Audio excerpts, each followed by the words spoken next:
શિયાળાની શુભ શરૂઆત થઈ ચૂકી છે. એમાં પણ જો ગાંધીનગર, ગ્રીન સિટી ગાંધીનગર, શિયાળાની કંઈક અલગ જ મજા છે. એવી ગુલાબી ઠંડી વચ્ચે કોરોના, તો આપણે સૌએ પોતાના માટે સવારમાં 1 કલાક ના થાય તો અડધો કલાક એટલો સમય ફાળવવો જોઈએ. એ આપણા માટે ઘણો ફાયદાકારક છે. કોરોનાની સીધી અસર આપણા ફેફસા ઉપર થાય છે, તો આપણે એને જ મજબૂત બનાવીએ. થોડું રનિંગ કરીએ, રનિંગ ના થતું હોય તો થોડું ચાલવાનું રાખીએ, મોર્નિંગ વોક, થોડું પ્રાણાયામ કરીએ, કપાલભાતી.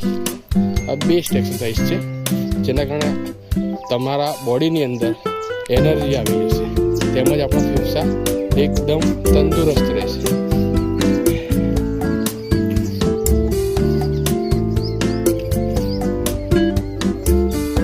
આપણે પોતાના માટે સૌએ સમય ફાળવવો જોઈએ, તેમજ થોડી ઘણી એક્સરસાઇઝ કરવી જોઈએ. Go corona go.